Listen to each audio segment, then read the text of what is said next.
Good morning. It's June 13th, 2006, and it's a Tuesday.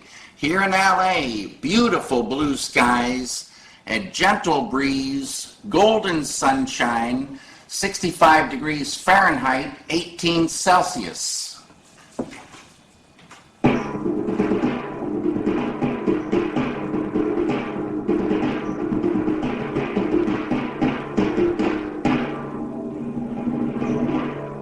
Ringtones and wallpaper now available on DL.com.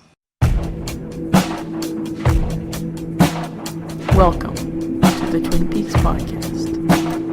So glad you're gone. I'm so glad you're gone. Ball and chain gone. Ball and chain gone. So glad, so glad, so glad, so glad, so glad. I don't like sand. It's coarse and rough and irritating, and it gets everywhere.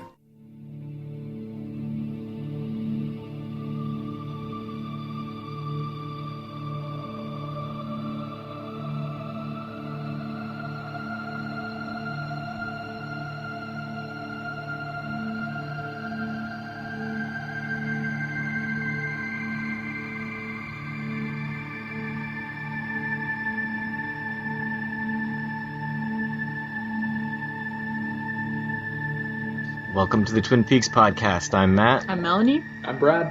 I'm Caitlin. And today we're reviewing Dune, and we've got a veritable cornucopia of guests. We've got from the PotentialCast, Alirio. Hey. Hey. And we've got from Ramjack, Alex. What's up, guys? And we've got from, I don't know what, Yvette. Do you have a podcast, Yvette? No, I'm just a lurker. I lurk. Okay, that's fine. Like a certain vampire I know. Alirio, I think I just Yeah. randomly asked you to be on Dune. You didn't choose this one, right? No, but I'm very happy that Okay. I was asked to be on Dune. But Alex, I know you requested to be included in this. Oh, yes. Can you tell us why? Oh, because it's Dune. I mean, what other reason is there? You have to do better than that. All right, well, let's see. I love this movie as a child. I know that might sound strange given the movie, especially looking at it from an adult perspective now. But something about it when I was a kid, maybe because it was so mysterious and that didn't make much sense. The fact I hadn't read the book, I really gravitated toward it and loved it. So when I found out you guys were going to be talking about it, I said, Brad, get me in there. I want to be at that table. So here I am. Put me in, coach. Yeah, exactly. Cool. All right, Yvette, what is your history with this film? Well, I'm similar to Alex, actually. Like, I was a huge fan when it first came out. I think I was about 12, and I had a ginormous crush on Kyle Mclaughlin. And so I read the books, and, which were a bit beyond a 12-year-old's intellect, but anyway. And yeah, so it's interesting watching it again now. When was the last time you've seen it? Well, I rewatched it a while back. I rewatched all of Twin Peaks, and then I went through and watched all of the Lynch movies again, so probably a few months ago. But then I watched it again yesterday in prep for this. All right, Caitlin, I'm almost afraid to ask how this movie treated you. I enjoyed it. What? What? I did enjoy it. Okay. You're entitled. Yeah. They're in space. They do traveling between planets. I love science fiction. And B, I don't know. It was just a nice story. Maybe it was the feel. It's kind of like it had a little bit of a Star Wars vibe. Yeah, that's what they were going for, obviously. Yeah. The Star Wars thing's catching on, I've always felt it was more like the fantasy sci-fi Ben-Hur. Yeah. A little bit. Interesting. That makes sense.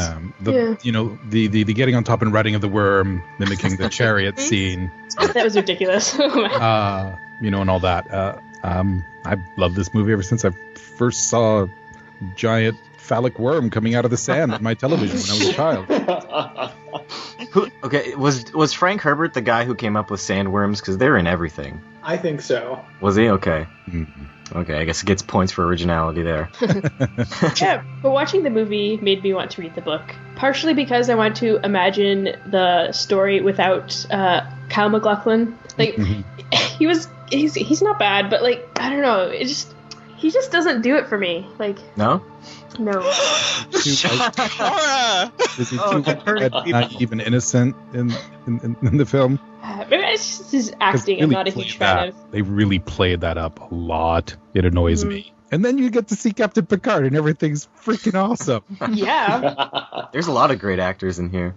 Oh, I didn't say he was a great actor. Said he was Captain Picard. Okay, there's a lot of recognizable actors in here. There we go. And Sting, are you kidding? Yeah. Sting! Mm-hmm. Speaking of bad acting. Yeah.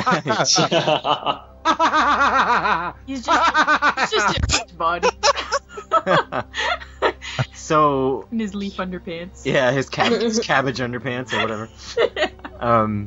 So Brad, I know you went on a whole trek to get ready for this movie. You want to fill us in on what happened? I am shockingly prepared to talk about this movie. Because before I watched this thing, I read the fucking book. Oh, man. Is it a long book? It's not really that long, but it was a couple of days of my life that I'm not going to get back. Did you give up on it at about 1,000 pages? The book is not even 1,000 pages, so it was physically impossible to give up on a book. This thing, it's not very good. It's just not very good, this book. I'll say I think the film is a fine adaptation of it. And in fact, they get a shocking amount of information into the film. And I was amazed that they cut out what seems like 5 hours of them dropping something in the sand and searching for it with foam in the book. As well as the insanely long dinner scene with all the political machinations. So I was happy that a lot of things were not in the film. I swear, Awesome. they searched for their pack in the sand forever. How many books are in the series? Oh, God. I There's have tons. no idea. I only read the first. I Okay. think there's like 5 or 6 Yeah. from what I saw. Yeah. Okay. That's as far as I'm reading. And if I see the word suspenser one more time in my life, I mean, I read your treatise on that on the internets, and did I miss it in the film? Did they just not mention it in the film? They Because said I it- haven't read the book. I said it once in the I film. tried a couple times to approach the book, and I realized this shit isn't for me. It's just not the type of thing I'm interested in reading. But yeah, because when you said, I'm like, what you talking about? we saw a lot of the floating lights. Those are suspensor lights. Okay. Oh yeah, those things were cool. And the belt that the Baron is wearing is a suspensor belt. Oh, yeah. Awesome. So he can be suspensored. Yeah. The assassin kind of dart thing, even though I think it was different in the book. It had a suspensor field. Had a suspensor field. I'm looking at the Kindle edition right now. I actually searched for the word suspensor. It appears 54 times in the book. Wow. Suspensor lamp, suspensor field, suspensor chair, suspensor harness, suspensor lamp, suspensor field, suspensor chair, suspensor light. Well, it's Rolling good. suspensor. It's good they cut it down to one time in the film. Sorry, I've no. never seen than heard, or At some point in your history, when you just start saying lamp, belt, chair. all our lamps float. Yeah. Not suspensor lamp. Oh, fuck this shit. This is a terrible book. Everyone, it's just a terrible piece of shit. It's so boring. It's not a complete piece of shit. It's not as awful as some things that pretend to be good books. Yeah. And on that note, it won the Hugo Award in 1966. From Wikipedia, suspensor is fungi. What? Suspensors are filamentous structural formations employed by fungi in holding a zygospore between two strains of hyphae. And plant suspensors also found in plant zygotes, in angiosperms. Are you saying this entire society is based on fungus? In connecting the endosperm to an embryo. During embryo development in angiosperm seeds, normal development involves asymmetrical division of the unicellular embryo inducing polarity. The smaller terminal cell divides to become the proembryo, not dissimilar from proto-clown, while the larger basal cell divides laterally to form the suspensor. The suspensor is analogous to a placental mammalian's umbilical cord. Ergo floating suspenders. Suppose.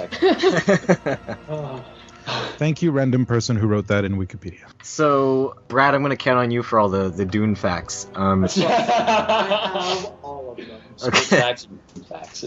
So, in the opening of the film, it said it's the year 10,191. Is this like a future version of our universe, or is it a different universe altogether? Nope, it's ours. Really? Yep. Okay. I was wondering that because later on they talk about a holy war and they say jihad, and I was like, oh, I guess Islam's the religion that won out in the end. Well, no, because there's also like Catholic stuff. Yeah, it's kind of an amalgamation of a lot of different religions. Okay. Yeah, this whole thing is just a weird, bad metaphor for the oil industry in the Middle East. Yeah. It's the spice. We need it to be able to travel, and the people that control the spice secretly have all the power. Oh, shut up, you fucking book. Have an idea. Don't just have like a shitty metaphor and a really long, elaborate, boring story that's completely anticlimactic. That is the thing I loved about the movie, was that over the book, it has a much better ending. A much more badass ending, but I guess we can pace ourselves as far as that's concerned. When we're reviewing these films, we don't go start to finish. We just throw out whatever you want. Oh, okay. You can throw out the ending right now. Go for it. Do it up. All right. I'd like to state a fact about this film that must immediately be stated. Okay. Music by Toto. And Brian Eno. Brian Eno. Mm-hmm. That kind of cancels Toto out. Maybe they use suspensors to hold the line! I was surprised to see the screenplay was by Lynch, so I didn't think anyone would want to tackle such a thing, trying to fit that into a single film. It is amazing. Like, he really did cover just about everything. But except the boring crap. Yeah, but that's pretty awesome, because usually, you get crap like Tom Bombadil being cut from Lord of the Rings and some other crap being put in, and everyone I know who's read the book and seen the film basically says the same thing Brad just did, that it's really quite awesome to have so little of the crap and have covered everything in that, what is it, 2 hours, 45 minutes? 2.5 hours? It's impressive. I think it's 2.25, isn't it? Wow. Yeah. Peter Jackson should really make a little quick phone call. Has anyone seen the hideous extended edition, by the way? No. Nope. Of course. Oh. I'm sorry. Brad and I watched the movie together, and I peeked him to the beginning of the extended edition, which is very different than the normal movie. Yeah. A lot of just wipes of like weird oil paintings explaining the history of Dune, the 2,000 or 20,000 years between modern time and the Dune time. Year whatever of the Landsrod or whatever the fuck it's called. Yeah, and a lot of really bad narration. Yeah, pretty bad. Now let's talk about the war when the machines revolted and the humans got the machines, and now we have smart people. Yeah, so what happened to the human race in this world? Are you saying there's a cyber war? Oh, dude, yeah. Really? All right, well, let's talk about it. A long time ago. In the before time, there were humans who made these robot kind of servant things. And the robots were happy to serve for a while. I think you're describing the plot of the Animatrix. Oh, well, they're very Go similar. on. In fact, you could think of The Matrix as a prequel to Dune if you want to, and it's fun that way. So, yeah, they were happy to serve for a while. And they're like, well, fuck humans, we got this. So they overthrew the humans, and there was a giant war. Humans versus the machines. And they ended up beating the robots. And they were like, no more robots. No more artificial intelligence. We got this. So that's when they, I guess, found the spice, and that made people be able to be smart. They call them human computers or mentats. The mentats. Yeah. And this bullshit. Because basically, when you read the book and you get into this, at least from the first book, they may explain it more later. But mentats are just smart people that are basically educated in a way to think efficiently. Oh yeah. So it's nothing special. And even though in the movie they give them crazy eyebrows and shit. Well, I think they grow that from the spice. Oh, was that what the people with the big eyebrows and the fruit punch mouth were? Yeah. Yeah. But the thing is, Paul is also a mentat. So My question is, I was wondering by the end of the movie to start growing the eyebrows. That would have been awesome. I know. Oh, the subtlety, that would have been great. Oh. So we got them running around, but in a world without computers, I guess you would just call them super smart people. So Mentats are special. But then we have, of course, the Bene Gesserit, which are like this race of a holy order. Again, all the religions are combined to something. I think it's called like the Orange Catholic Bible in the books or something. Yeah. It gets weird. Yeah. So they kind of redo religion, and their whole job, or what they're trying to do, is through genetic engineering, through manipulating bloodlines, and with the spice, trying to generate like a new superhuman, like something that's better than human. What do they call it, Brad? Oh, the queen. Okay, well, it has so many names. Many. Another thing about this fucking book is Paul has at least 12 different titles. Wow, I thought in the movie it was too much. Because the Bene Gesserit, he is the long-awaited Kwisatz Haderach. Yeah. He's also according to the Fremen, because the Bene Gesserit have gone around seeding legends to random groups of people on different planets because it's all like a wacky scheme for them. So they've created a legend in the Fremen that he is the like El Gahib or something crazy. So when he goes there and he fulfills the prophecy that was secretly planted there forever ago, then they call him Usul in private, and he has but what they call him in public is Muad'Dib. He's also Paul Atreides, Duke to the Atreides. He's also secretly the grandson of the Baron Harkonnen, so he's also the heir of the Harkonnens. But he's got too many fucking names.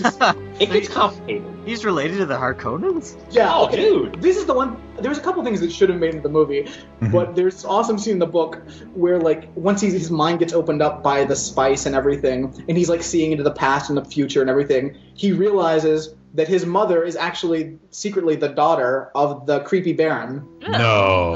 And like he turns to her and he says, "Mother, don't you realize you are the Harkonnen?"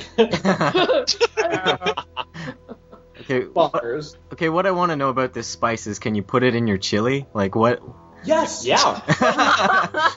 But what's it taste like? It's cinnamon. Cinnamon. It's cinnamon. So they actually do put it in chili in Cincinnati. You can put it in your spaceship, or you can put it in your chili. Spice has so many like uses. It's oil. It's like oil. You know, when you put the oil in your chili. Those worms must be all over those YouTube videos. Why? You know, because it's hard to eat a teaspoonful of cinnamon. Oh, yes. When you're a college student with too much free time. Many people have tried to eat the spice of life or whatever it is, but they died. Paul was the only one that survived. It's tough. Well, isn't he special? The water of life. Oh, the water of life. Oh, my bad. I thought it was... Yeah. Well, it's all from the spice anyway. My bad. Hey, guys, my bad. Isn't the water of life, it's either worm blood or worm excrement? Yeah, it's bile. Oh, God. Ew. Glad that didn't make it in. Well, isn't that what the spice is? It's their excrement that, like, fossils or something over time under the sands. Oh, it's just the purest extract of it. Oh, I thought they spit it out or something. It's like that coffee bean you can get that goes through the civet cat. Civet poop coffee? Yeah. Yeah. Big bucks, man. I've heard about that. I don't know if it'll help you fold space. Might. It's also crazy addictive, and then if you stop using it, you die. What? Are we still talking coffee, or are we talking spice? I was actually serious. Yeah, I don't know what you're talking about. I was talking about both. Oh, good. That makes me happy. All right, so I guess we should talk more about the film. What do you think of David Lynch's handling of this material, like his film techniques, and I don't know, what was it his decision to have, you know, like little audio thought bubbles every 2 seconds? Was this in the book as well? That's what I want to know. Well, I don't know how it would come across in the book. Could you hear them thinking all the time in the book? Like, kind of like omni third person. Is that kind of how books work? Yeah, I'm pretty sure. Yeah. I'm not sure if Mel knows how books work. That was my thought right there. The thing is, like, I feel like when I was reading the book, I was like, okay, I understand why David Lynch is going to direct this movie, because there's so many scenes where, like, Paul is like seeing into the past and the present and the future at the same time, and like having these crazy trippy sequences. But like those did not pan up to my expectations for David Lynch at all. I thought they were all right, but maybe they're described more as more They're described- psychedelic in the. They're described more Lynchian in the book than they are in the film. Really? Wow. Yes. I thought Was it limited by 1984 cinematic technology, perhaps? I don't know. Maybe just for the space stuff and all that. Yeah. Yeah, I'm pretty sure that the studio had its say and made him tone it down a lot, which is why I don't think he's very happy with the final cut of Dune. Oh, the extended edition. That's not a director's cut, right? Like he had nothing. No, I don't think so. he actually asked that his name be taken off it, so they made it Alan Smithy, which I think is very popular name. Yeah, yeah. The fact that there's a pen name for directors who don't want to be associated with the film, and that's a thing, is really quite sad. Yeah. Yeah. Alex, is this the only David Lynch thing you've seen? Oh no, I've seen other David Lynch things. Oh, okay. Maybe not in their entirety. I did watch a few episodes of Twin Peaks, which were crazy. How come you didn't get I guess out of order, but I like things like that. Oh, you just watched a couple random episodes? Well, yeah, and of course I saw some when Brad was watching. What was that one episode? Or maybe that was the movie. Yeah, I think you came on a little bit of firewalk with me. Yeah, that was interesting. Yeah. But this was probably the only thing I've seen of David Lynch in its entirety. And as a child, again, I saw it and was like, okay, well, this is cool. I can hang with this. I did give Alex my copy of Inland Empire. Oh, Yeah. I'm not sure what was harder to watch, this or Inland Empire.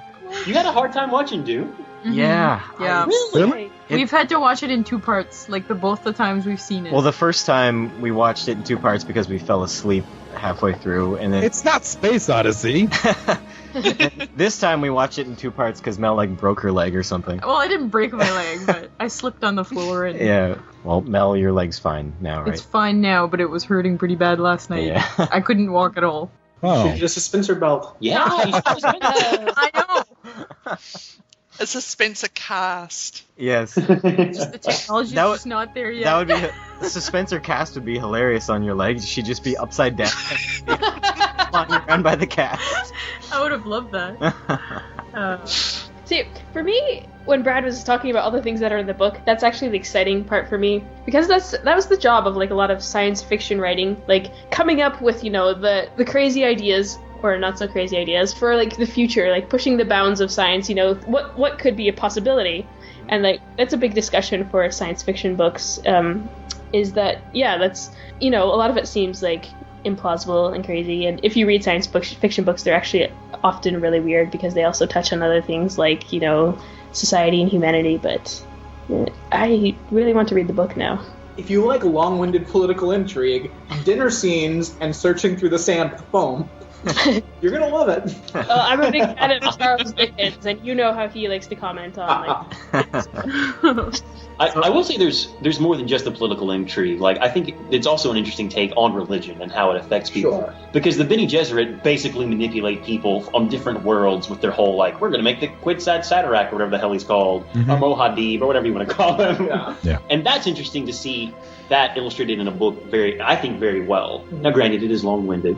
But there are other ideas as far as, like, I know in the book, each chapter is begun with, like, a quote from the future, isn't it? Like, from his daughter or something? Yeah. Which is interesting. And there's a lot of talk of, like, this is all pre-story to what would ultimately awesome. There's a lot of hints at more deeper story and layered stuff. And the whole thing of, like, when he becomes, like, the Quetzat Satarak, I think is pretty neat because he has, like, more insight, and what he says about the future is interesting. And if you love those kind of, like, I guess, thought-provoking things that science fiction can lend itself, then those things in the book are awesome. But you can look at WikiQuote for that and get everything you need. I'm going to be honest with you. It's bookmarked in my... The thing is, there's like a recurring thing through the book, which is actually kind of interesting, is that he's seeing the future and he's seeing this terrible jihad of, like, all of these people, like, avenging his death and, like, this crazy war that's all on his behalf. And he's, like, trying to avoid that. But at, like, some point in the book, I think it's, like, after his son, like, gets murdered, like, he, like, flips out and he's like, fuck it. We're taking this war to the fucking Baron. We're taking it to them. And we're just gonna do this thing. Fuck it. So he has a son in the book that doesn't come up in the book? Yeah, him and Cheney, his lady, whom also is described as elfin at least 5,000 times. The young elfin girl. All right, shut up. How would they even know what elfin would mean? Well, it's just it's just the book describing her features. It's not like they don't say elfin. Okay. But the small elfin girl, Cheney, yeah, they eventually have a kid, and it gets killed. Yeah, it's around for I think 3 pages. So how long is he supposed to be with the people 3 training years? them? Yeah, I think it even says that in the movie or something, 2 years goes by or Well, something. because his sister's born not soon after they haven't been there that long, and she's I think 2 or 3. With the mind of an adult. With the mind of and all the knowledge of a old Bene ladies. Gesserit. Yes. Of all the old ladies. That's what you should call Bene Gesserits. The olds ladies. Ugh. Alex, do you have a cheat sheet for all these terms, or you just got them in your head? Got him in my head, man. I loved this as a kid. I'm sure. So you were just discussing this with all your friends when you were a kid and confusing the shit. No, out of Alex was the one Dune kid in one corner by himself, and everyone else was over in the corner of Star Wars. Let's play Star Wars. I want to be Luke. I want to be the Quixote Satirak. Why is this life, guys?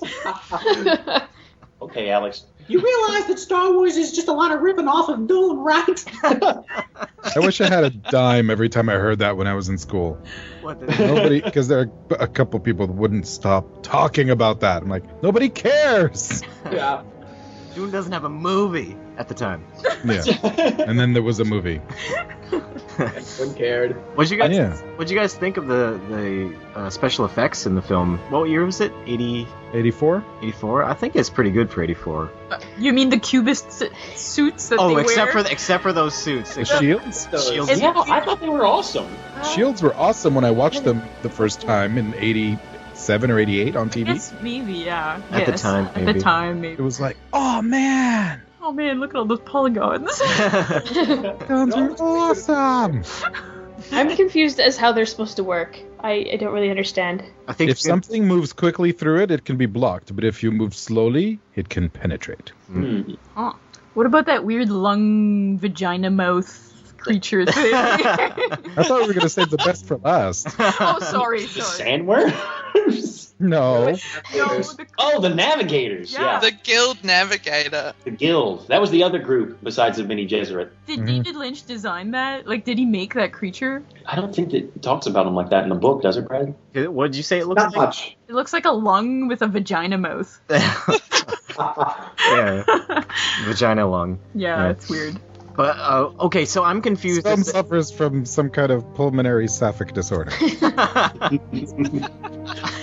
I'm confused as to who's the boss in this universe. Is it the Emperor? Is it the Guild? Is it this religious order? Who is it? Well, it's basically because the Guild controls all space travel, and they need the spice. So basically, they tell the Emperor what to do, though the Emperor is technically in charge. But much like in America, really, it's all about oil. Yeah, big corporations, fine. Bene Gesserit, the Navigators, they own all the power. Right. And the Land's Rod, or whatever it's called. Ugh. Okay. So if you want to travel really far in space, you have to go through these creatures. Yeah. Now I understand. Sort of. I wish the film would have explained that better. They had a lot of shit to explain. They did. I don't think any scene lasted more than 2 minutes, maybe. There's so many quick transitions. I know people say it's long and boring, and maybe just because I read the book and I knew everything that was happening and all the characters. Mm-hmm. But it seemed to go at a breakneck pace for me. Oh, it did for me too. It was a breakneck pace, but it was long and boring. True. I don't know. But there's Duncan, Idaho. Wah! What do we think of some of the actors in here? Well, we have such people as Francesca Annis as Lady Jessica. I don't think I know her from anything else. Yeah, me neither. Did she have to shave her head to be in 2 scenes that way? Yeah, at the end, or is that a bald cap? Probably a bald cap. We have Leonardo Camino as the Baron's doctor. I don't understand why he was credited at the end. He was barely in it. He was a victim of the gas tooth. No, that was Brad. Was it Brad? Brad Dourif. Yeah, that was the Mentat dude. doctor had the needles, and he was. That's right. Side of the. Apparently, there are a couple different versions. Some of the versions you'll actually see the heart pump scene. Some of them you won't. Okay, we saw him pull the heart pump out of that like gardener boy. Yeah, the intern. Yeah. We have Brad Dourif as Peter DeVries. Brad Dourif, he was good. Mm-hmm. Indeed. I was just going to say the disturbingly homoerotic heart pump scene. Yes. Yeah, he was kind of coveting his nephew at one point, his Sting. Oh boy, Yeah. yes. Who was with that? That was very It's a lot more subtle in the book. But it's still in there. Oh yeah, he's still very much a weird, creepy pedophile. But he isn't diseased in the book, right? No. He's actually kind of low key and like menacing. He's not like this weirdo creepster like he is in the movie. Like the other guy is like the more like super creepy one. Who is? Okay, so there's the Baron, there's Sting, and then there's his other nephew. Oh yeah. Yeah. Raban. Yeah. He's the one that's like really vicious and awful in the book. Okay. It's things like that, like the skin disease and the heart plugs, which also aren't in the book from what I remember. Yeah. That's interesting to see that Lynch added that for no real Right. reason. The people with their ears stitched up and the weird tincture, like binocular eye thing in their socket, Yeah, and like the weirding modules, also not in the book. true. Oh, that's the hum gun. Yeah. So it's neat that Lynch. I love the weirding modules as a kid. I thought those were really cool. I still do. But it's neat that when I found out those were in the book, I thought, wow, that's like a huge thing to just keep out of the book or out of the put into the movie. Yeah, because wasn't that why their army was so awesome because of those things? Yeah. In the book, he teaches them how to use the voice. Like, you see, like the Bene Gesserit woman, like in the beginning, like where she's like commanding him to do things with her voice. Mm-hmm. That's more of like how the voice works in the book. Okay. And so he like teaches the entire army how to like use their voice to like attack people. Okay, if the entire army could tell the other army what to do, that'd be like a really lame war. It'd just be like. The thing is, they're not really because they haven't been like they haven't been brought up through the Bene Gesserit mating plan. So they're not fully powerful. So I think they can just like probably, I don't know, maybe knock people down with their voice. Oh, okay. But whereas he can like have them like go and live a new life. I thought it was pretty funny the big battle scene between the Atreides and the Harkonnen. It looked like the army from Zulu versus like stormtroopers or something. It looked like a bunch of guys with like pith helmets from like safari guys or something. I don't know. Oh, can we talk? My favorite thing is I love when the Harkonnen guys are attacking and we see Patrick Stewart rescuing the royal dog. Oh yeah. Yes. I so wanted to see him when he comes back later. All those years later, he's still carrying the dog. Oh, I've saved little Lord Pugsles. Oh man. Oh, that just reminds me of the cat that you have to milk to live. Oh god, yeah, that's definitely not in the book as far as I know. Yeah. Yeah, that was something. And those are like hung up next to the cat. They didn't even mention the rat. No, I know. It was just there, and I was like, what? It's just there to torture the cat. So by torturing the guy, you're torturing the cat at the same rat time? tortures the cat, which causes the cat to produce milk, which saves the guy's life. That's how I choose to interpret it. Okay, makes sense. It's some Inland Empire weird shit. Yes. We have Jose Ferreira, who's Miguel Ferreira's dad. Oh, we were wondering that. Yeah. He is? Mm-hmm. Yeah, he looks so much like him. I know. And is he also the guy... He was in Twin Peaks, right? Wasn't he Dougie's brother? I don't believe so. No. No, he wasn't Lana Milford's original husband that died? No, Oh, okay. I don't believe so. He looks similar. But I know who you're talking about. Someone named Linda Hunt Mm-hmm. as Shut Up Mapes or Mapes. I don't even remember that character. Oh, is that the little lady? Yeah, the housekeeper. Oh, that's who Linda Hunt is. It's the principal from Kindergarten Cop. She's in lots of stuff. I love her. Are these your lunches? Why are you eating other children's lunches? How is she not in other David Lynch stuff? She is like the I know, perfect David she's- Lynch actress. Yeah, I think so too, yeah. Maybe she was disappointed with her outing in this movie. Was this Kyle McLaughlin's first thing with David Lynch, or did Blue Velvet come first? No, Blue Velvet was 86. Oh, right, yeah. Yeah. I think it was his first thing in general, really. Yeah. Okay. Fuck, some more Twin Peaks alums. Oh, yes. Everett Okay. McGill. Jack Nance. Jack Nance. Nance. Does. Okay, who was he supposed to be? Just Jack Nance? Yeah. He was, He was- Captain Iakin Nefud. Is everybody with red hair related to the... Are they all Harkonnens? Yeah. Okay. Gingers. That's the future of gingers, everyone. They are evil. Yeah. No.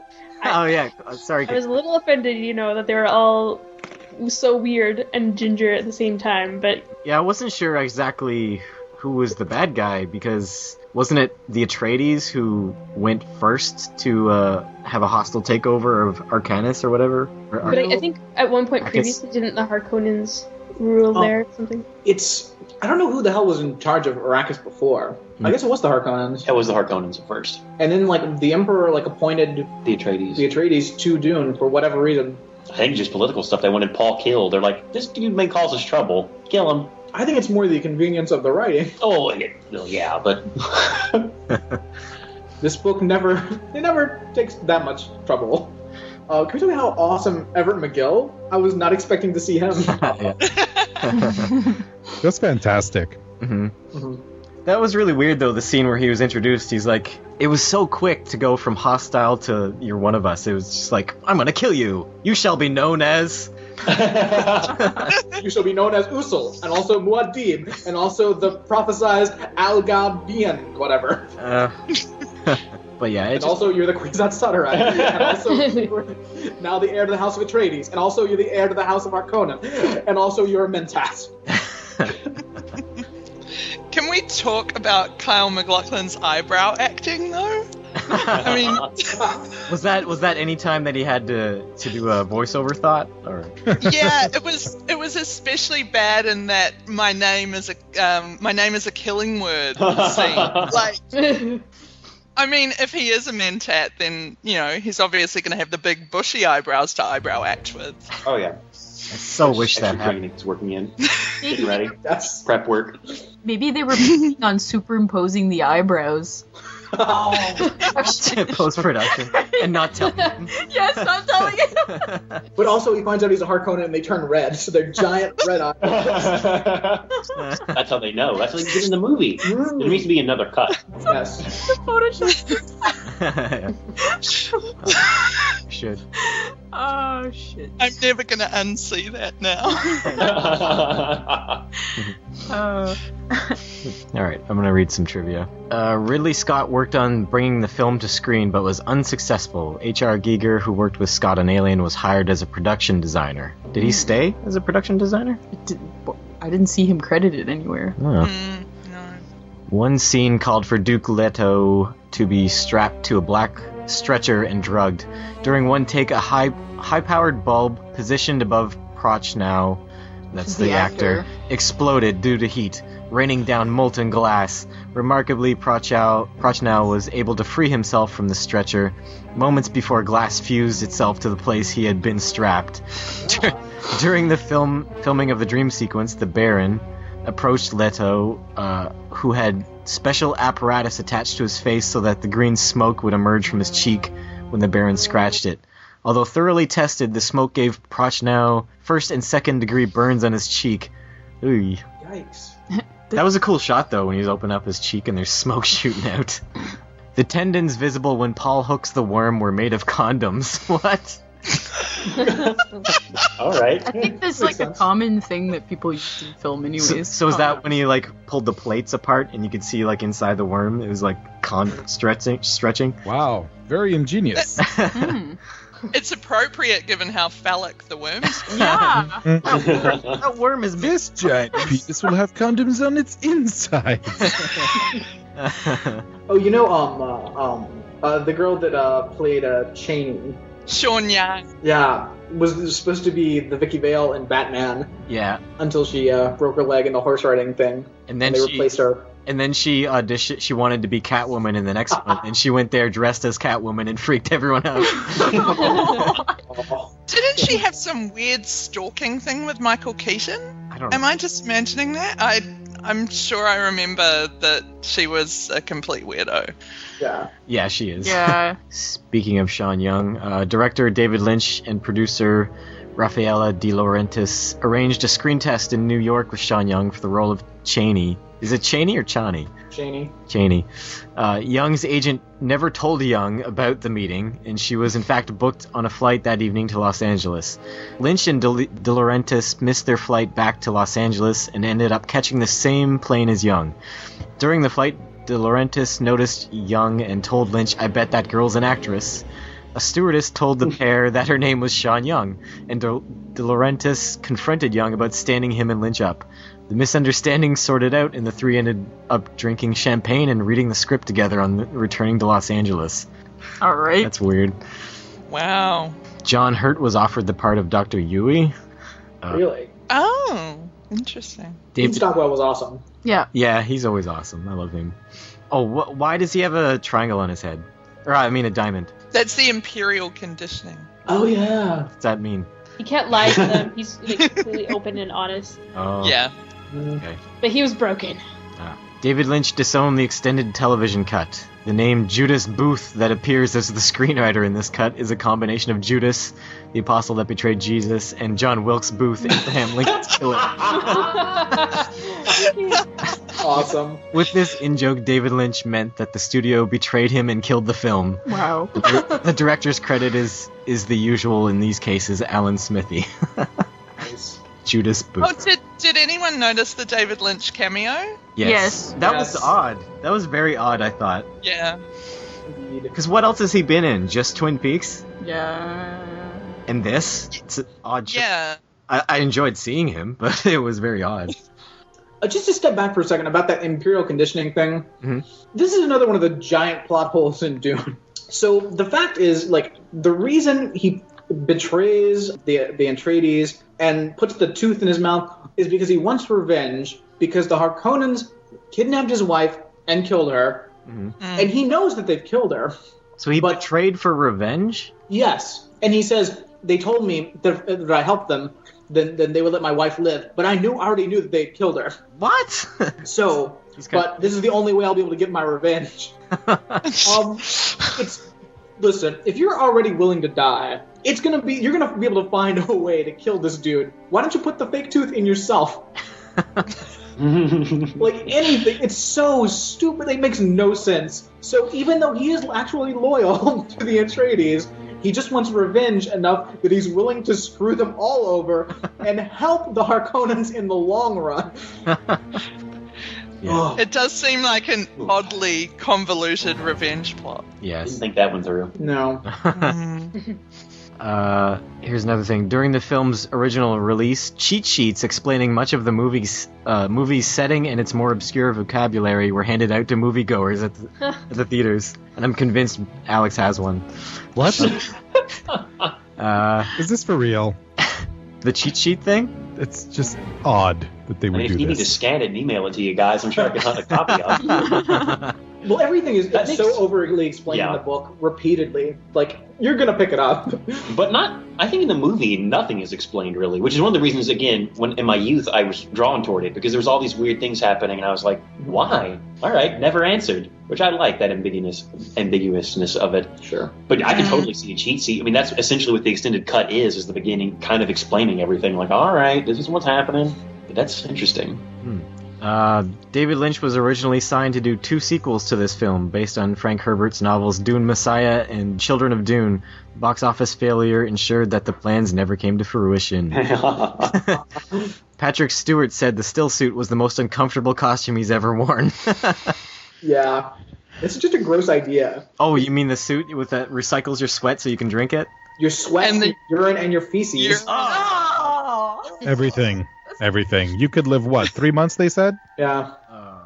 Wow. I was just going to actually ask Brad, was that in the book? Oh, yes. Oh, okay. Because that Oh, seems yes. like a Lynch thing to me, because he's so obsessed with bodily fluids. No, it's God. in the book quite a bit. Oh, seriously. Alirio just sent us something. Let me fix the link, because it needs a space. Oh, That's the wrong thing I pasted. That's where an I address. went today. Yeah. That's where my kid played hockey. There we go. I have to do a click and drag here. And there we go. Oh, Adib. There we go. It worked now, because I used Ooh, killing there it word. is. There Cheat it sheet. is. Stand it. Wow. So did you frame this, Alex? I'm bringing the link up. Here, I got it. Oh yeah, this is familiar. It's on my wall. Yeah, I could see how that would be helpful Mm-hmm. to read during the. Were maker hooks a thing before, Paul? Was that the thing he uses to get on the worm? Yeah, it's at the bottom of the list. It says the hooks used for capturing, mounting, and steering a sandworm. You wouldn't think they would be, but I don't know. Okay, Brad, how many times have you seen Suspenser? So I've seen it just once now.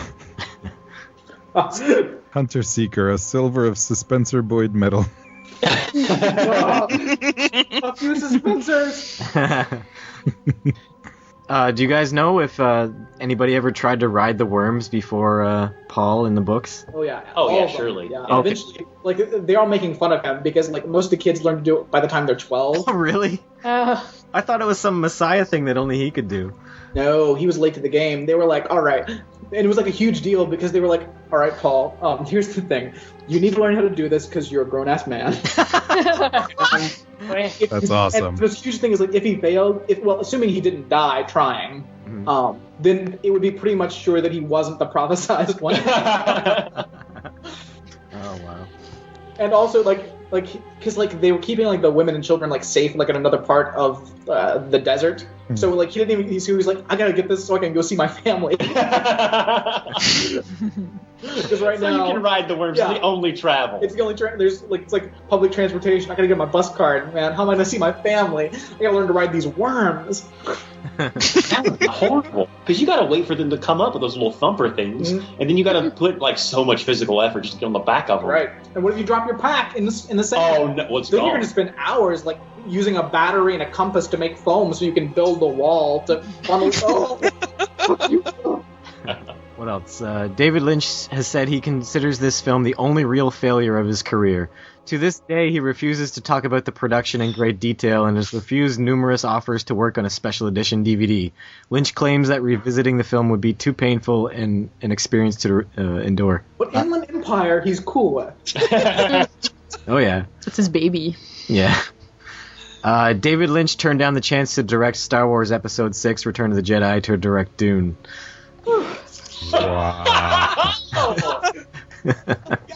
A rare miss. I can't imagine what my life would be today if he had.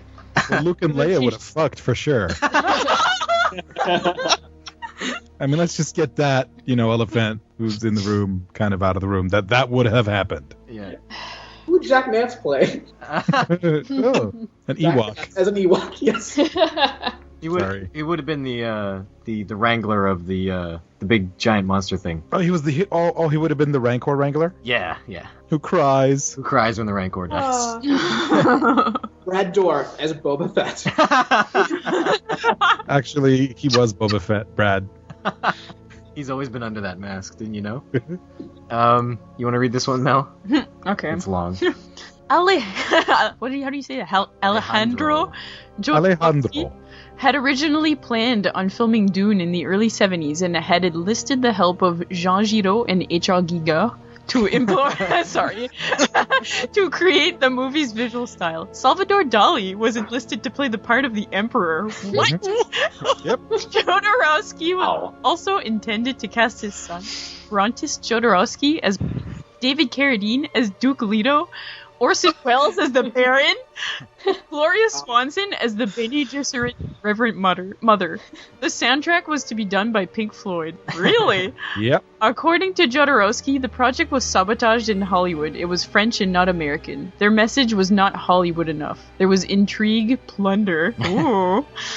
The storyboard was circulated among all the big studios. Later, the visual aspect of Star Wars was strangely resembled our style. And according to Giger, Dali was later invited to leave the film because of pro-Generalissimo Francisco Franco statements. Anyways, apparently author Frank Herbert rejected, the concepts that? that they had, yeah. Apparently they wanted to make Duke Leto a eunuch as well, and the spice a blue sponge. Wow. Like in my kitchen? Yeah, I guess. But it still tastes like cinnamon. Like in my kitchen. Westpad. Just wondering if Brad's okay. I just alluded to eating cinnamon out of my kitchen sponge. I'm You just okay? gonna pretend that didn't happen. All right, good. That's what you should do. Is there anything There's else? so interesting much here? I friggin' know. trivia. It's like, All right, let's talk about Sean Young as Okay. Cheney. Okay.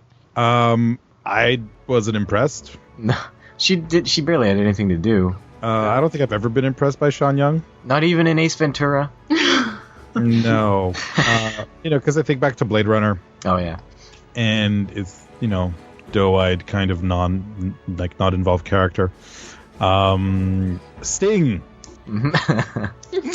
well, we all know. Sting. How did he get cast in this? Was it just because he was really hot with the police? I guess. It's like, He why just- would you put He's this just- guy in a movie? He just really wanted to wear those cabbage underpants. There's actually a trivia thing here where it says Fade Rotha, which is Sting, was originally to have stepped out of the steam bath nude. Sting had agreed to shoot the scene nude, but the studio panicked and told the costume designers that they had to put something on him. The skimpy winged G-string he wore was made almost at the very last minute before the scene was set to film. Wow. Some film critics accuse the filmmakers of homophobia, particularly in the case of the makeup design for Baron Harkonnen. Writer Dennis Altman thought the character was a metaphor for AIDS in general, stating, "Was it just an accident that in the film Dune, the homosexual villain had separating sores on his face?" In the book Hollywood from Vietnam to Reagan and Beyond, film scholar Robin Wood said that Dune is the culmination of the exposure of rottenness. It is the most obscenely homophobic film I've ever seen, managing to associate with homosexuality in a single scene, physical grossness, moral depravity, violence, and disease. I don't know if I'd go that far, but... Well, I mean, in the book, he doesn't have the swords and everything, but he does. Sting's character goes down to the prison and apparently has sex and rapes the women. But the Baron apparently goes for the young boys, but much more subtly. But he is described as so repulsively obese that he has to have a suspensor belt just to move around. So the swords were a David Lynch add-on, definitely, but Yeah. it wasn't that far of a stretch. Frank Herbert is the culprit. Also, all the female characters in the book are just the worst. Really? Why? Well, they're either scheming Bene Gesserits, trying to thwart the system, or they're just, Cheney, just supporting Paul, whatever. None of them have a real character at all. They're awful.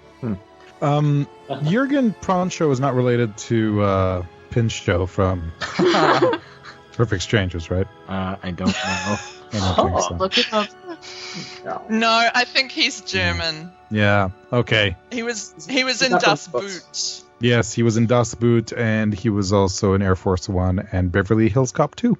I'm just gonna... Someone must be getting checks regularly. Here's one of my random notes. When Paul was testing out his hum gun against that that robot there, the training dummy, I like how he shot one of the blades and it caught on fire. And it just makes it deadlier. Yeah. How is that helping? Yeah.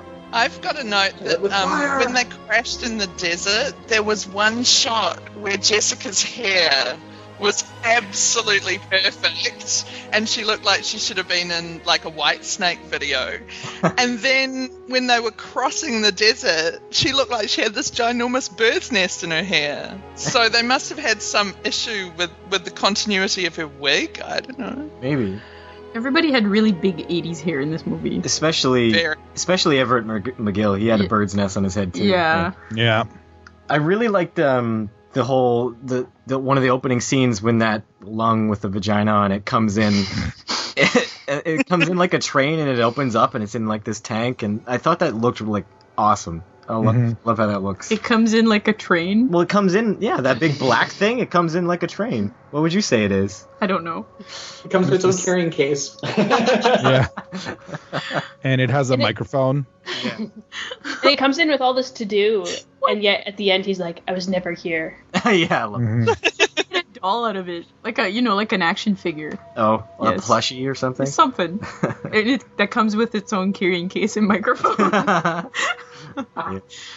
Oh, anytime I mentioned our Arrakis on my notes, I just wrote Spice World. Awesome. Where's Wow. Posh? Yeah. Who's Posh? Yeah. There was a Children of Dune miniseries Mhm. in Oh 2000. yeah, that's right. Yeah. With Alec Newman, I think. Is it any good? I think it was a lot more like the book. Is that a good thing? No.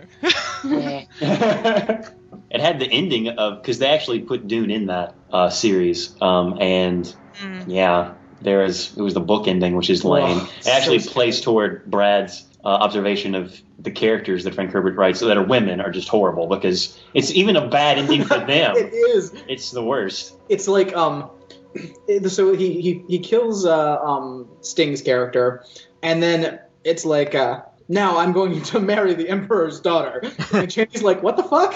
And then Paul's mother's like, it's all right. He'll marry her, but he'll still love you. And at the end, history will look on us as the wives, even though we're just the concubines. Aw. End of book. Oh, no. Nice. That's the end of the. They shot that ending for Yeah. the movie, and it's in the extended cut. Horrible. Yeah. I love the ending in the movie where he makes it rain. Like, he basically becomes a god in the movie. Before, he's just like, I can see the future. In the movie, he's like, nope, making it rain, killing all the worms, whatever. I don't give a shit.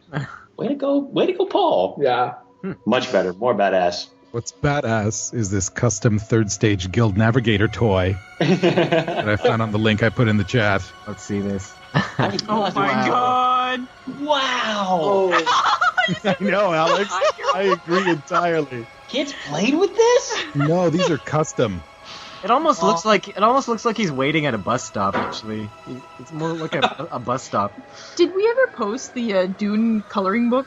Somebody did a long time Yeah. ago, but it's very disturbing. It is very Why disturbing. would you give that to kids? Hey, let's Oh color my god. let's color the Duke's big pussy source. Ugh. Oh my god, the custom Leto 2 is so disturbing. Yes. You guys have to go to the next link and scroll down Jesus. slightly. Oh my god. We lost it. I like the Baron. Yeah, we're gonna have to post this in the group. If you notice though, like all these action figures are from the descriptions from the book. Okay. Oh yeah. Oh. And from the first link, some of the characters are from the movie and some are from descriptions from the book as well. Oh my god, listen to this, the description of Everett McGill's character, Stilgar. Thin nose and full-lipped mouth in a glistening black beard. Makes it sound like he's drooling all over his Yeah. The Reverend Mother looks like the witch from Disney's Snow White. Yeah. Guys, Stilgar comes with his own thumper. The description of the Baron has the word suspensor twice, by the way. Those are Love it. Oh, internet, how I love you so. Yes. Can I just read the end of the book here, these last couple of sentences? sure. Sure. Last Spoiler alert. couple of sentences of the book. This is Jessica, his mother. Think on it, Cheney. That princess will have the name, yet she'll live as less than a concubine, never to know a moment of tenderness from the man to whom she's bound. While we, Cheney, we who carry the name of concubine, history will call us wives. End of book. What? That's how it ends? Yep. You just ruined it for there's- Caitlin. There's No, the it's okay. It's okay. You want to It's learn a about this? disappointing ending. Yeah. He must.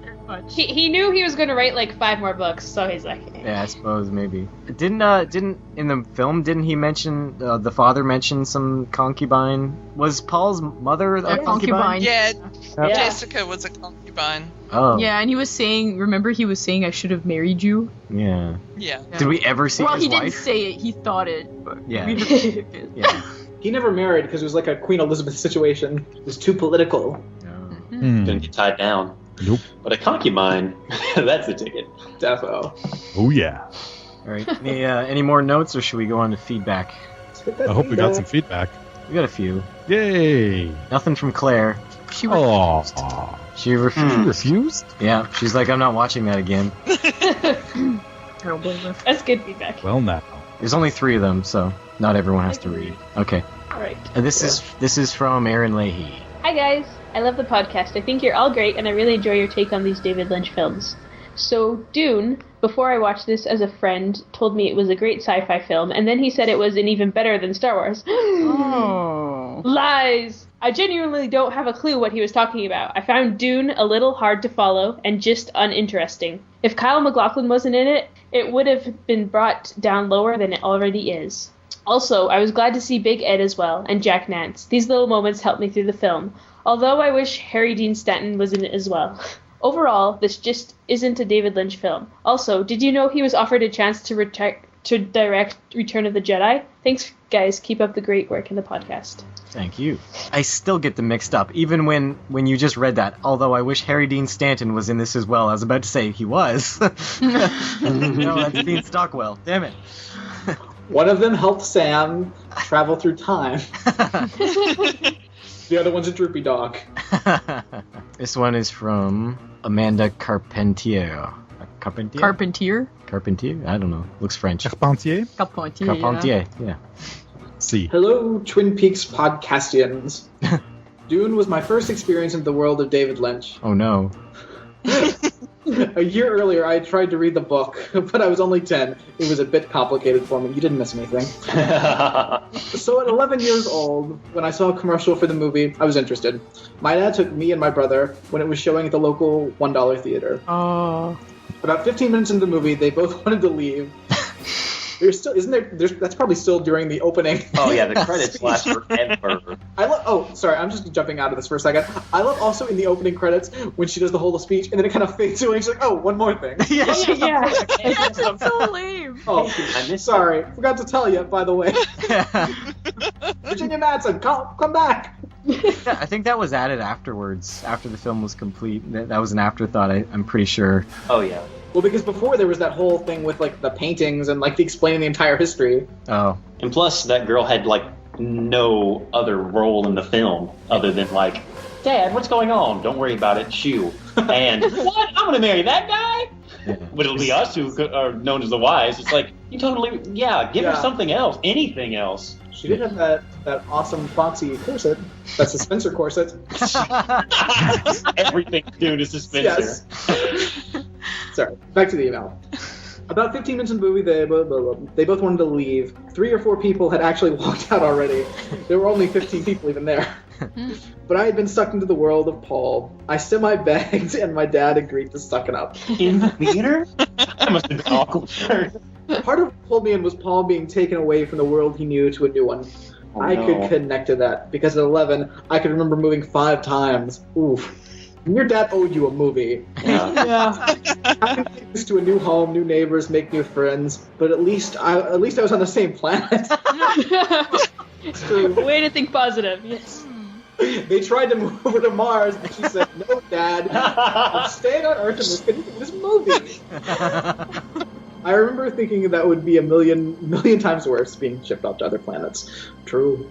I remember the box scene and loved the concept. As geeky as it is, and as much as I hesitate to divulge it, I actually used the little "I must not fear" mantra. I wonder if others do too. I wonder how many people use the mantra "The sleeper has awakened." Oh, this movie has some awesome corny one-liners. Yeah.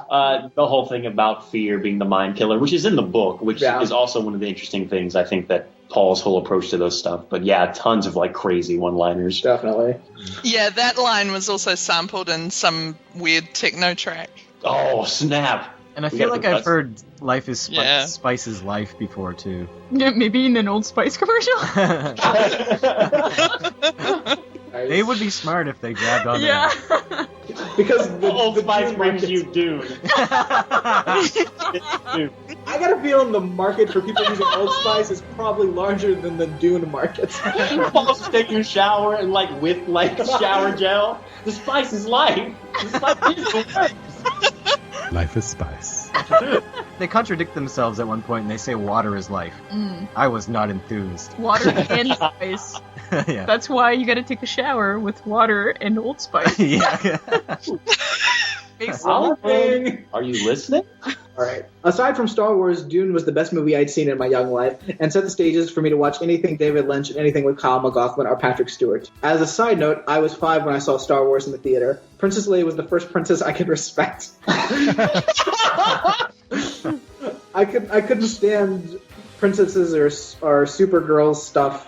I'm still coping with the Disney thing. But now Princess Leia is a Disney princess. Oh, yeah. Boom! No, by marriage. Yes. Or merger. I mean, same difference. They're gonna do so much with that, though. Yeah. And ruin it further. It can't be. Like, come on. Mistake number 1, J.J. Abrams. Enough said. Jar Jar Abrams. That's his new name. That's his new name. It's not going to be worse than what George Lucas has already done. Come This is on. true. It can't be. Yeah.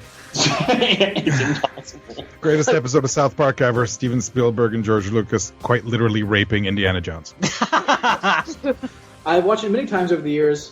Finally did read a few of the books in college. I must say that many of the scenes are so true to the book that I fell in love with the movie more. I still fall back into my 11-year-old self when watching it, and haven't taken a hard look at the movie as an adult. Perhaps that is my task for the next time I watch it. Honestly, I fell in love with Kyle in 1984, which grew with Blue Velvet and cemented with Twin Peaks, and hope for a day when he gets another Lynch role. Until then, I will drink some Pursued by Bear and watch the Kyle Lynch duos that exist. Cheers, Amanda. P.S. Not sure if any of that is helpful for feedback. If you have any leading questions, feel free to throw them my way. I will answer if I can. Okay, leading question number 1. Okay. What crimes did your father commit that you had to keep running around and almost had to leave the country? That's a tough question. Tough question. Question number 2. Why didn't you move to Mars? That would be pretty awesome. Why won't the Martians let you move to their planet? What did your father do? That's the real reason they couldn't move Yes. more. Oh, well, I think she'll have to write in and get back at you on that one. Mm-hmm. All right, we got one more feedback if you want to read it. Am I reading it? Who's reading it? Yeah, you're gonna read it. It's I'm gonna read it? Yeah. You're ordering me? Because read it, woman. Read it, Funkybind. Yeah. Because it's Jeff Hill's roast, and we usually get Caitlin to read them just out of coincidence, and they're always profanity. Mm-hmm. Yes, okay. Go ahead. First off, I apologize in advance for this being so scattershot. I'm like a high schooler who handed in his homework done with just post-it notes. Plowing ahead to Dune. Spice is life. I guess mine would be ginger or scary. First off, what the hell is with all the whispering? I didn't know if it was exposition or just my lithium hadn't kicked in yet. Next, somebody just fainted. That joke knocked me. That joke knocked me back. Next, we see some ugly monster in a train car or some shit. I'm surprised it still isn't attached to a coat hanger. That thing looks like a pig knuckle smothered in southern gravy. Pass the grits, please. That's kinder than what you described it as. Yes. We get introduced to the Sinead O'Connor woman who sounds like she's gargling on whiskey and jizz. Gross. Put your hand in her box. First it will itch, and then it will burn. Oh no. Oh. The water of life probably couldn't get rid of a VD. Captain Picard was voted best looking man over 50 when he was 28. Those erotic cakes. The Baron, either he had an omelet explode in his face, or it was the aftermath of eating out Kim Kardashian. Oh Oh, really? Too far. no. It's supposed to be a roast. Yes. Have you ever watched a Comedy Central roast? They're not funny either. I think I watched one and Bob Saget was on, and I'm like, you're so much funnier when you swear. And then I woke up and realized it was where I was in a parallel universe where Bob Saget was funny. Nice. There were 2 guys with really bushy eyebrows. I bet their packages look like chinchillas. Sandworms. Coop and Big Ed are wrangling and riding something that looks like a No, I'm not gonna say that. I'm being homophobic and racist this time around, Brad. Should I have said it? No. I'm No. a year and a half in and I'll tell you what I want, what I really, really want. That Men in Black thing waved in front of my face. I couldn't finish this. This movie is so slow, it belongs in special ed. The effects were great, but that's about it. I can't give this a rating, but just an awkward pause that should be filled. Later, Jeff. Should I say thanks or should I say fuck you? You have to leave that in. Should I say thanks or should I say fuck you? It's a legitimate question. Yes. Much like what that her father did to get kicked out of Mars. I think we deserve to know now. We need to know. Yeah. Hmm. Mhm. Why can't you go to Mars? All right. So I guess we should move on to the quotes. You know, we ended up talking more about the book than the movie, but whatever. Let's do some quotes from the movie, not the book. I'll go. Okay. And how can this be? For he is the Kwisatz Haderach. Nice! Was that his little sister? Yeah. Oh, yeah. She was freaky. She was freaky as That was hell. awesome. But yeah, she was At also least you awesome. admit. So she was, is it Gerstein Hayward in Twin Peaks? Was she? Yeah. No. Yeah. She was the one. Yeah. She was the one who was playing the piano in that one episode. Yeah. Never seen again. And then, Never and to be Doc, seen. and then Doc Hayward locked her away. Yeah, that's right. Because And she's she- creepy. She was also on Sybil, I think. She was one of the daughters on Sybil. Yes, she was super foxy. Yeah. Interesting. There was one quote that, like, in my mind I added to, because it's when Paul and his mother are in the spaceship, I guess, and they're flying around, and he's like, I can't maintain altitude. I can't reach the rocks. Maybe that small rock. And then in my mind I went, that's no rock.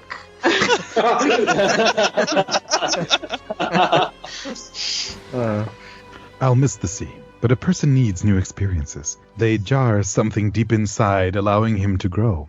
Without change, something sleeps inside us and seldom awakens. The sleeper must awaken.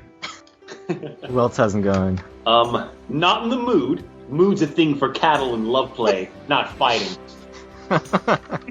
Did you guys see when he, like, ripped the tongue out of that cow and ate it? Yeah, it's Yep. real. He who can destroy a thing controls a thing. Is that what he really said? I wasn't sure if that's what he Yep. said, because I was like, Yeah. Yeah. okay, I was like, that's really a lame line if that's what he really said, but I didn't rewind. I've got another one. Okay. You are so beautiful, my Baron. Your skin loved to me. Your diseases lovingly cared for all eternity. Ugh. Ugh. What do you got, Mel? Where are my feelings? I feel for no one. Your water will mingle with our water. Not the mingling of the waters! That's what she said. Yeah. They tried and failed. They tried and died. All I can see is an Atreides I want to kill. Such a clunky line. They're all pretty clunky. What's in the box? What's in the box?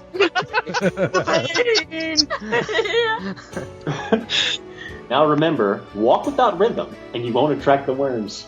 It's kind of weird out of context. Yeah. That's a life lesson. Yeah, that's a life lesson. Remember, Paul said, walk without rhythm. Do you have another one, Caitlin? No. Okay, I got one more. I can see some weird uncle giving you that advice. Walk without rhythm. Walk without rhythm, huh? Don't attract the worms. Just Okay, keep so- yourself nice and liquored up. And Alright, I got one more. All Atreides, we want him killed. I did not say this. I am not here. Awesome. That's good. Claire says to ring her up. Oh, We're really? still recording. Alright. Can we add another person? I don't know. Of course you can. As you know, the Imperium has never been able to take a census of the Fremen. Everyone thinks that there are but few wandering here and there in the desert. My lord, I suspect an incredible secret has been kept on this planet, that the Fremen exist in vast numbers, vast, and it is they who control Arrakis. Bring in that floating fat man, the Baron. Yes, that's awesome. Claire's not showing up as online for me. Ben là. Hello. I don't know. Sorry. It was just for you, Had a Mel. French moment there. It was just for you, Mel. Yeah, thanks. But there's also Abuela. Away. Is Claire even online, Brad? Hello. Sorry, that one was a reflex. I don't see her online. She just posted something on Facebook, something about just walked past 3 guys who were all taking in turns to yell mushroom at an ATM. What? And then am I missing something? Yeah. Have we already started doing mushroom tech? Is Dune becoming reality? Yeah. No. Suspensor. No. Suspensor. Suspend your ATM with your mushroom tech. Release your spores. I requested 20 spores. She's online now. Okay. All right. Add people to this crazy call. Skype It's sucks. a party on the Skype. Hello. Hello. Hello, Claire. Hi. Welcome to the Hey. So I might vanish, and I apologise. It's okay. Did you have Dune thoughts? Ugh, As opposed to deep thoughts? that was my thought. I don't have any Dune thoughts or Dune, sorry, because that film sucks and it's terrible and is the only David Lynch film that I don't own because I really don't like it as much, and I don't really like space opera type films. Mm-hmm. Apart from Grand Old Space Opera. was because I loved it when I was a kid, and obviously Firefly because of Captain Tight Pants. Excellent. I'm glad to hear. So yeah, What about Captain Agent Cooper? yeah, but he's kind of more Captain Jeffrey, than Captain Del Cooper. So it's not the same. Captain Jeffrey Beaumont. Yeah, it's not the same. And he's weird glowy blue eyes and crazy hair, and also Sting is in it, and that's just weird and creepy. He's a poor he's a poor substitute for David David Bowie. Exactly. If you have someone in it, get David Bowie. David Bowie should be in everything. I'm still upset that David Bowie was not in the Olympic closing ceremony for the Olympics last year, and he wasn't like dangled and descended from the sky. You mean suspenders? Right? Suspender bow. So yeah, they're my thoughts about Dune. Lost Highway on the other hand is awesome. We're gonna get Lost Highway. Very delayed feedback for that. Give us your Lost Highway thoughts real quick. Okay, well, it's a bit of a hard film to watch because my DVD has no subtitles and it's really muffled, the voice in it, and I'm deaf, so I can hardly hear it a lot of the time, apart from when Bill Pullman plays his amazing saxophone solo, which is the greatest thing ever. And so I do like it, but I haven't watched it as much as a lot of the other films. But it does take a lot from the awesome film Kiss Me Deadly, which I posted on the Facebook group. There's a link to the film in its entirety on YouTube, and I really recommend watching it because it really inspired Lost Highway, and it also inspired Pulp Fiction. So I do like Lost Highway, although I still have no idea what it's all about, and I don't really care. Well, we're Mushroom. Mushroom.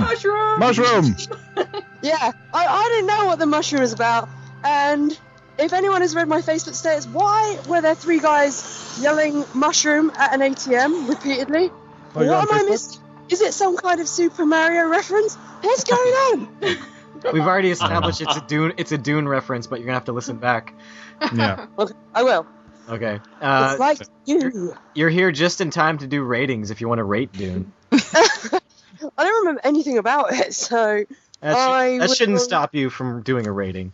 I'll do 1 out of 10. Captain Mullety Jeffrey, not as hot as Dale Cooper, man. All right. I'm gonna give it 2 out of 10 movies to be ashamed of.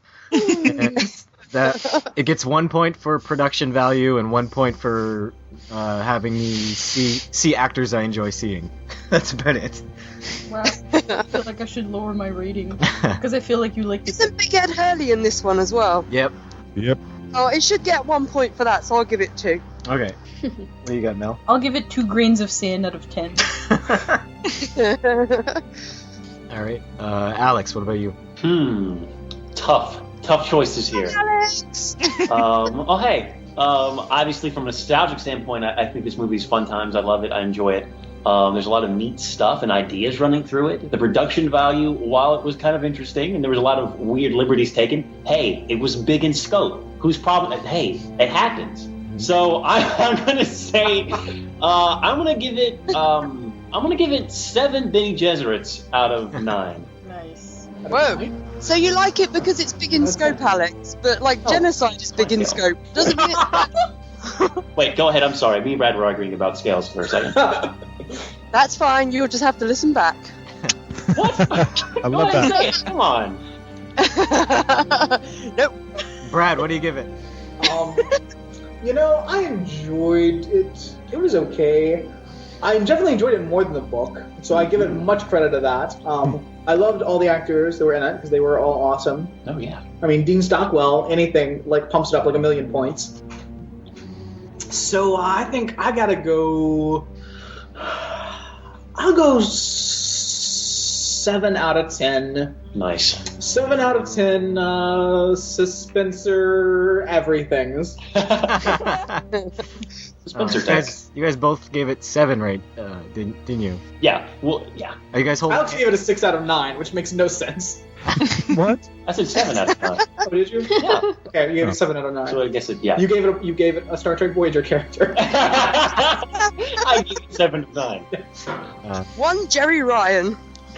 That's all it takes. Oh. True. What about you, Matt? Well, I'm the same as Alex. I mean, I nostalgically love this movie, but obviously it has a lot of issues. I'm going to go with 6 out of 10 pustulous boils. All right. How many guests are on this episode? There's so many differences. Alirio, go. Yeah. Awesome. Nostalgia, awesome. Looking at it now, it's flawed. Not as flawed as certain things that are out now that look better. So, unless my children screaming upstairs are interfering with my rating system, I'm going to give it 8 out of 10 killing words. Nice. Wow. All right, Caitlin. Was that Tammy as well? I feel like the whole internet is on this call. No, Tammy is not here. Wow. Caitlin. Oh, well, someone sounded suspiciously like her then. Whoever you are. Suspiciously, yes. Okay. I'm going to give it a 7.5 out of 10 Paul was supposed to be a girl ratings. I liked it. You're not alone. A lot of people here liked it. Yeah, the sci-fi-ness was good. It was a good story. Better than Inland Empire, come on. I can't remember what I gave Inland Empire. I think I gave it a 0. I should have. I gave it a big 0. fuck you, pretty much. Yeah. Yeah. Well, whatever my Inland Empire score was, if it was better than 2 out of 10, which I just gave this, let's bump this up to 1 above Inland Empire. Yes. I'll give it an extra point for Dean Stockwell because I forgot he was in it as well. So that's a 3. Yeah, I Okay. guess. And no Laura Dern, so it automatically gets like 20 points. Yeah. Yeah. All right. So I think that's all we have to do here. So who's got stuff to plug? Alirio. Not With Those Hands is an Archer commentary podcast. Myself and Gabby get together and we speak over episodes of Archer. You can check us out at SplooshCast. Okay. Nice. Alex and Brad, you want to go jointly? I don't know what we would really plug. You like laughing? You like comedy hijinks? Brad calls them yuck yucks sometimes. I call them yuck yucks. Some people are against that. What you're proposing doesn't sound very safe. Should I be worried? Oh no, not worried at all. You should be ready for a thrill ride, is what you should be. Indeed. Again, doesn't sound very safe. I'm not really encouraged. Listen, we have a safety slob on staff. I'm reassured. With a rocket pack. With a rocket pack. Yeah, trained. Yeah, so you got Cedric. We do a podcast. It's called Ramjack. It's a fun time. We have a fun time doing it. Indeed. Give it a listen. See what's up. Cool. That easy. Oh wait, I also have another podcast that I do once in a while called Enumeration, which is basically a show about making lists, which is pretty fun. It's gotten more fun. I enjoy it. If you're a CD, you'll love it. Oh yeah, if you're a CD, that's it. Okay. Claire. Yeah. It's the X. The premier podcast on the internet. Not about X-Files, just the premier podcast on the internet. Oh, that's What? bold. Those are bold words. Yes. I'm bold and I'm the bold and the beautiful. So there we go. All right. I'm a little bit tipsy as well. You know, I could tell, but I wasn't going to say anything. Claire Yeah. just speaks the truth, people. Exactly. That's what you do when you're a winner. Am I right, Alirio? Damn right. Well, so if you like to listen to people just rambling about X-Files, talking about salamander juice and Pennywise the Clown, then you could do worse than listen to Intro to X. That's all I'm saying. Much worse. All right. Anybody else have any podcasts? Nope? Okay. All right, well, thanks for joining us, everyone, and we'll see you next time. Next time we're going to review The Elephant Man. Yay! I'm so happy. All right. Oh, Anthony Hopkins. I know. All right. All Ciao, right. ciao, Mickey Mouse. Okay, bye. Bye, everyone. Bye. Spice must flow. Goodbye.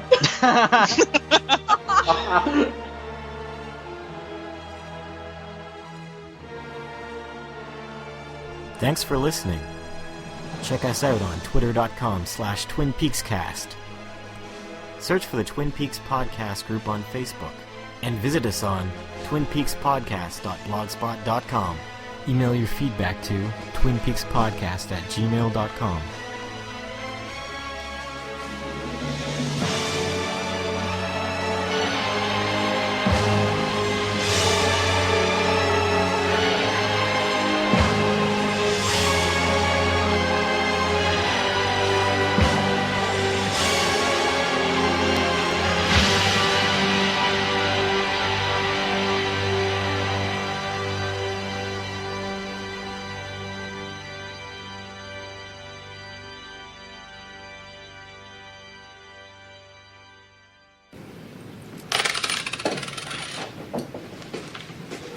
Here's a tune for you guys. Okay. Don't do anything I wouldn't do.